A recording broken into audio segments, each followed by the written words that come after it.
Olá pessoal, tudo bem? Aqui é o professor Ivo de Redação e estaremos novamente aqui com o aspecto linguístico na redação do Enem.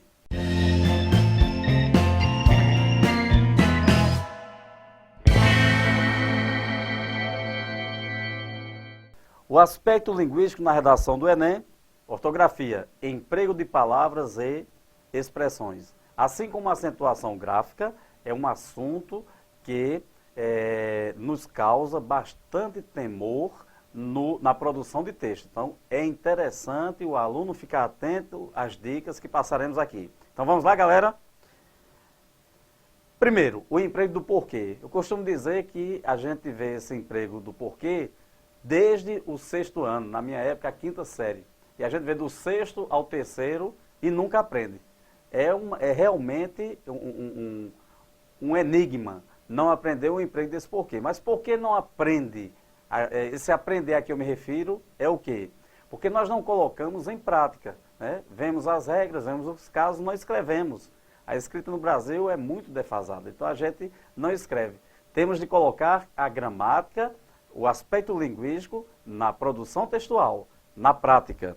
Então nós temos aí 4 casos para a grafia do porquê.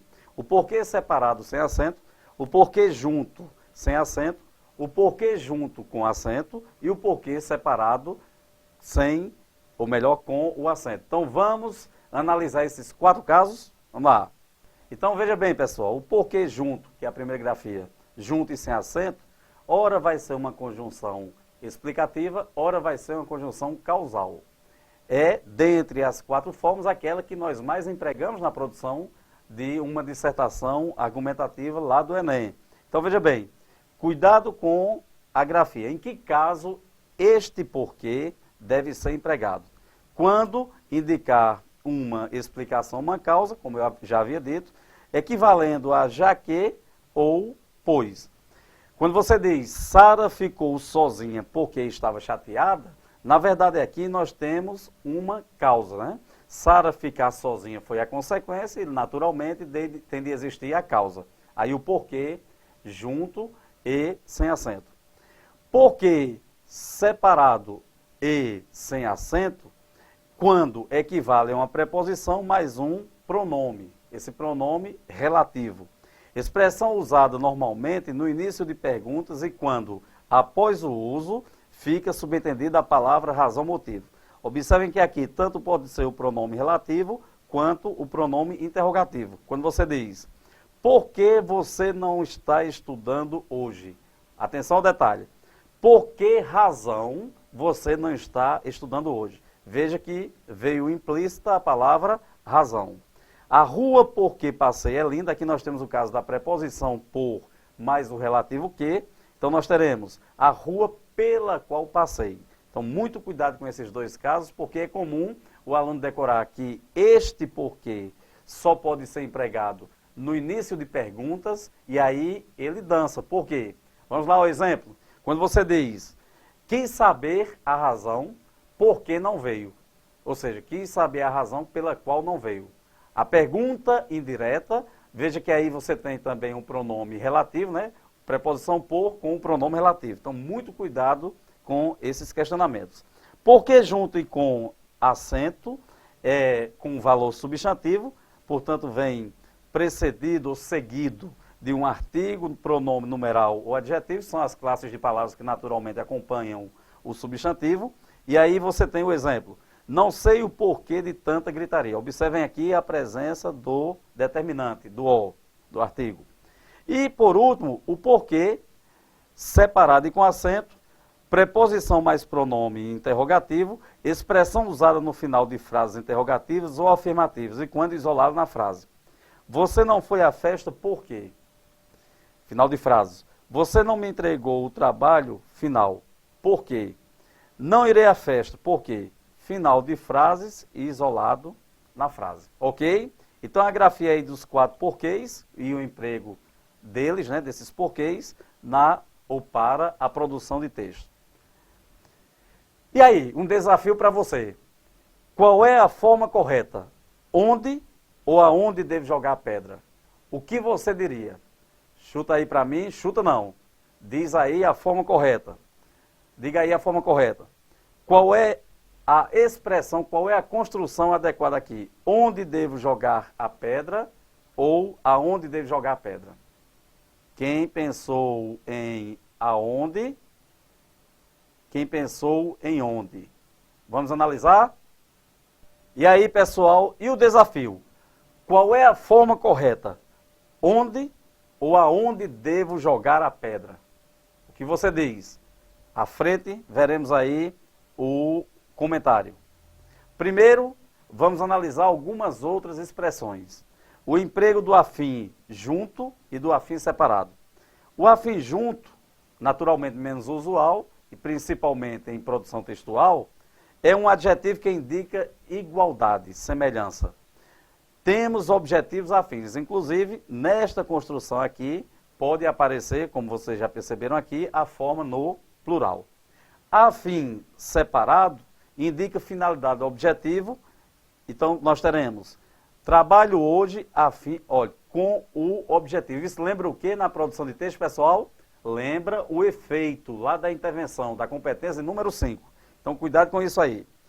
De mais junto e de mais separado também causam uma pegadinha. Muitos sequer, alguns inclusive sequer, sabiam que existe essa construção de mais separado. Então, vamos ver. O de mais junto, advérbio de intensidade, é o mais comum, basta substituir por muito. Você é inteligente demais, ou seja, você é muito inteligente. O de mais junto ainda também pode ser empregado com o sentido, como pronome definido, no sentido de os outros. Alguns alunos saíram da sala enquanto os demais, enquanto os outros, não. De mais separado, preposição mais advérbio, opõe-se a de menos. Então, não vejo nada de mais em seu caráter, não vejo nada de menos em seu caráter. Ok? Então, aqui, mais umas expressões para nós não cometermos erro lá na produção de texto. Mal com L e mal com U. Aqui já não é tão frequente essa falha, o aluno consegue de fato empregar. Mas vamos lá. Mal com L. Advérbio opõe-se a bem. Como substantivo pode indicar doença, algo prejudicial. E como conjunção expressa tempo. Então as três circunstâncias em que ocorre o mal, ou em que deve ser empregado mal com L, quando advérbio em oposição a bem, conjunção temporal e quando substantivo. Ele se comportou muito mal, não é o modo como ele se comportou, então advérbio. O trabalho infantil é um mal, observa, a presença do determinante um caracteriza o mal agora como substantivo. Mal começou a aula, saímos. Assim que começou a aula, saímos. A circunstância aí de tempo. Enquanto mal com U é mais facilmente empregado, porque apenas em um caso ele deve corresponder, quando for um adjetivo. Portanto, como oposição a bom. Ele não é um mau indivíduo, ele não é um bom indivíduo. Se não junto e se não separado, se não junto é uma conjunção no sentido de caso contrário, a não ser, substantivo no sentido de defeito, ou preposição no sentido de exceto. Não fazia coisa nenhuma, senão, a não ser, faça como eu digo, senão, ficarei triste.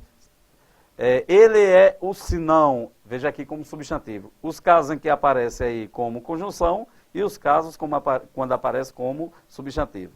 Se não, a locução conjuntiva, ou se uma conjunção, nós teremos aí uma conjunção condicional com o advérbio, né? Então, se não chover, iremos à praia, só iremos à praia na condição de não chover.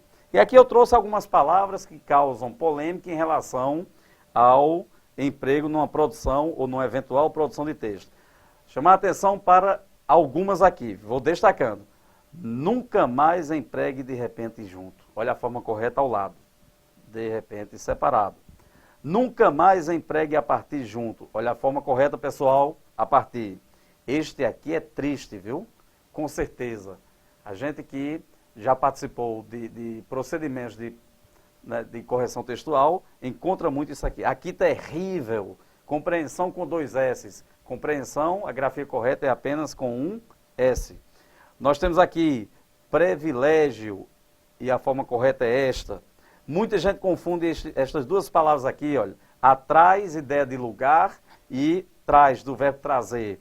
Vejam aqui as formas corretas para vocês não cometerem esses desvios, né? E aqui, alguns grevistas, muita atenção, porque paralisação deve ser grafada com S e não com Z. E um outro caso aqui importante é empecilho. A forma gramatical é empecilho, ok? Em relação ao emprego do hífen, considere as seguintes indicações, analisando o quadro da seguinte forma. Na primeira coluna, aplicação ou não do hífen. Na segunda, indicação do término da primeira palavra e início da segunda. Na terceira, exemplos. Não use hífen e junto. Quando as vogais forem diferentes, olha aqui, olha, O e E, junta. Elimina-se o hífen e junta. Se as vogais forem iguais, emprega-se o hífen. Estão vendo? Ante termina em I, inflamatório com I. Se não use hífen e junte, quando terminar, nós temos aqui, olha, consoantes diferentes, R e L, super legal, aí tudo junto. Consoantes iguais, aí você já emprega o hífen, sub B, né? Base B. Vogal mais consoante, estão vendo aqui, olha, vogal o I, olha a consoante aqui, novo, então já sem o hífen. Consoante mais vogal, olha, o R e o A. Então você elimina o hífen e junta as palavras, ok? Agora iremos responder a algumas questões para reforçar tudo que vimos nessa aula, na aula sobre ortografia, o emprego de palavras e expressões.